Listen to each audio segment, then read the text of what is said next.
अगर लॉकडाउन को भी गंभीरता से नहीं लिया, क्योंकि लॉकडाउन में कानूनी तौर पर आपको घर पर ही रहना होगा जब तक कि कोई मेडिकल इमरजेंसी या किसी और तरह की इमरजेंसी ना हो, तो इसके बाद पूरी उम्मीद की जा सकती है कि इस चेन को टूटने में मदद मिलेगी। लेकिन इसके अलावा एक और चिंताजनक बात यह है लवली कि जो एक्सपर्ट्स हैं उनका कहना है कि दूसरी लहर से ज्यादा खतरनाक तीसरी लहर साबित होने वाली है। अभी तक लवली हम दूसरी लहर से भी ठीक से नहीं लड़ पा रहे, क्योंकि हर जगह वेटिंग लिस्ट लगी हुई है, जैसा कि आपने बताया कब्रिस्तान, शमशान घाट और हॉस्पिटल में। तो तीसरी लहर अगर आई तो खुदा न खास्ता ये तैयारियां तो बहुत नाकाफी साबित होंगी, बहुत कम पड़ जाएंगी लवली।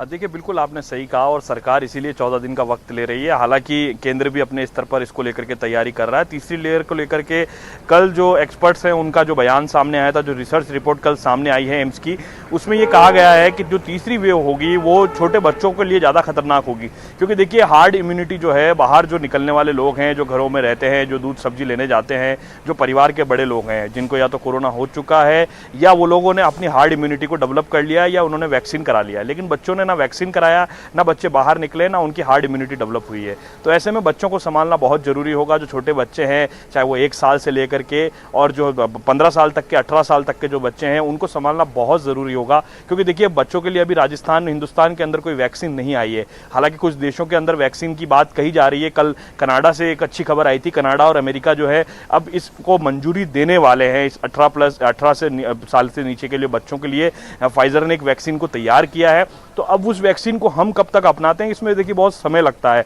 रिसर्च होंगे, तमाम तरह की चीजें होंगी। लेकिन तीसरी लहर के लिए इसीलिए कहा जा रहा है कि जिन लोगों की हार्ड इम्यूनिटी डेवलप नहीं हुई है वो लोग भी, आपने देखा होगा जो पिछली बार चपेट में जो लोग नहीं आए थे वो भी इस बार चपेट में आ रहे हैं। तो हार्ड इम्यूनिटी डेवलप होना बहुत महत्वपूर्ण है। अब जो लॉकडाउन है इसका ध्यान रखना बहुत जरूरी होगा, क्योंकि सरकार ग्राउंड पर कितनी सख्ती करती है ये बहुत महत्वपूर्ण होगा। क्योंकि सरकार के पास देखिए संसाधन तो नहीं है, ये सरकार भी इस बात को कबूल करना चाहिए सरकार को कि सरकारों के पास संसाधन नहीं है। लेकिन जो लोग हैं, जो लोग लापरवाही कर रहे हैं फील्ड में, उन पर सख्ती भी आपको करना जरूरी होगा। अगर आपके पास संसाधन नहीं है तो आपको सख्ती करनी पड़ेगी, और अगर आप सख्ती नहीं करते हैं तो फिर ये लॉकडाउन और औपचारिकताएं करने का, ये आदेश निकालने का, लोगों को डराने का काम बिल्कुल नहीं करना चाहिए। सरकारों को हाथ ऊंचे कर देने चाहिए। तो ऐसे में उम्मीद यही है कि सरकार जो है, राजस्थान की सरकार हर कदम, हर काम में आगे रही है। मुख्यमंत्री आइसोलेशन में रहने के बावजूद लगातार काम कर रहे हैं, कोशिश कर रहे हैं, लोगों को मैसेज कन्वे कर रहे हैं कि देखिए मैं रह करके काम कर रहा हूं, अपने घर में बंद हूं, बाहर नहीं निकल रहा हूं। लेकिन अफसोस की बात है, कुछ लोग सैंपल देने के बाद, कुछ लोग पॉजिटिव आने के बाद भी बाहर घूमते हैं, जिनकी वजह से हमारे कई लोग जो हैं, परिवार के लोग जो हैं, कई आर पार के लोग, आसपास के जो लोग हैं,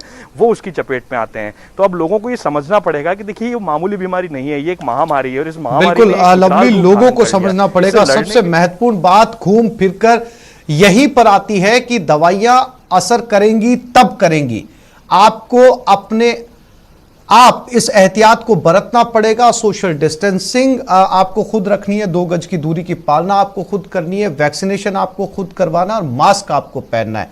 और आखिरी सवाल चंद्रशेखर व्यास आपके साथ में, चूंकि बात वहीं पर आती है जैसा कि लवली ने कहा, ख्याल आपको खुद रखना पड़ेगा। और ये जो रोज आंकड़े आ रहे हैं, न्यूज 18 राजस्थान के माध्यम से दर्शकों तक जो आंकड़े हम पहुंचा रहे हैं, इन आंकड़ों का असर आम जन तक हुआ तो होगा चंद्रशेखर, और बहुत हद तक मुमकिन है कि इस लॉकडाउन के अंदर लोग ज्यादा से ज्यादा एहतियात बरतें।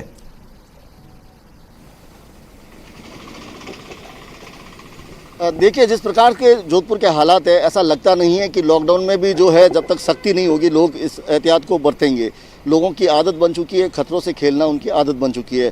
सबसे बड़ी बात यह है कि जोधपुर शहर की बात करें तो तीनों अस्पतालों में जगह नहीं है, चाहे एम्स हो, चाहे मथुरा दास माथुर अस्पताल हो या महात्मा गांधी अस्पताल। यहाँ पर न्यूज़ 18 की एक खबर का बड़ा असर सामने आया है। जोधपुर के रेजिडेंसी अस्पताल में करीब 100 बेड जो है तैयार हो रहे हैं, और लगभग 2 दिन में ये शुरू हो जाने की भी अपेक्षा की जा रही है। लेकिन सबसे बड़ी बात अगर करें तो एक बार फिर ऑक्सीजन और रेमडेसिविर की कमी, यहाँ पर लोग इनके लिए जूझते नजर आ रहे हैं। लेकिन अब देखने वाली बात है कि लॉकडाउन में किस तरह से जो है बिल्कुल चंद्रशेखर, उम्मीद करते हैं कि लोग जो है वो किस तरीके से इस लॉकडाउन को लेते हैं और क्या वो बहुत संजीदगी के साथ लॉकडाउन की पालना करते हैं, क्योंकि अब मसला जो है वो गांव शहरों के अंदर चारों तरफ ये